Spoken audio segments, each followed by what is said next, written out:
আজকে আমাদের মাননীয় মুখ্যমন্ত্রী শ্রীমতী মমতা বন্দ্যোপাধ্যায়ের সমস্ত সামাজিক সুরক্ষা প্রকল্পগুলো দায়বদ্ধতা নিয়ে নিজ নিজ এলাকার বুথে মানুষের জন্য কাজের যে অঙ্গীকার করে এই পঞ্চায়েত মেম্বাররা গত পঞ্চায়েত নির্বাচনে জয়ী হয়ে এসছেন, সেই অঙ্গীকার পূরণের লক্ষ্যে তারা আজকে তৃণমূল কংগ্রেসে যোগদান করলেন।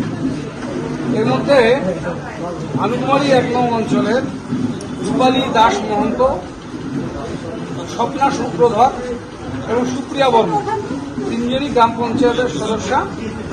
শিলা পাল ইনি পঞ্চায়েত সমিতি বিজেপি প্রার্থী ছিলেন এবং মণ্ডলের বিজেপির সম্পাদিকা।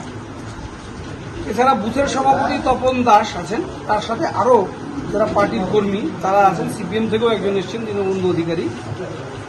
এরা বিজেপি ছেড়ে তৃণমূল কংগ্রেসে যোগদান করলেন। তাদের লক্ষ্য এটাই তারা স্থির করে নিয়েছেন যে ভোটে মানুষের সমর্থনে তারা নির্বাচিত হয়ে এসছেন, মানুষের প্রতি তাদের দায়বদ্ধতা আছে কাজ করে।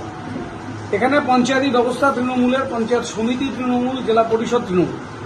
আমরা কুচবিহারের সাংসদ তৃণমূলে জিতেছি, যদিও এই সিটটা আলিপুরের সাথে। এখানে আমাদের মাননীয় মুখ্যমন্ত্রীর ক্যাবিনেটের যিনি মেম্বার, উত্তরবঙ্গ উন্নয়ন দপ্তরের মন্ত্রী উদয়ন গুহ, তার উদ্যোগেও জেলা জুড়ে একটা কর্মযজ্ঞ চলছে। সবকিছুই যদি তাদের বুথে এবং এলাকায় কাজগুলো ত্বরান্বিত করতে হয়, তাহলে তৃণমূলের সাথে যুক্ত হওয়াটা তারা মনে করেছেন বেশি স্বচ্ছল।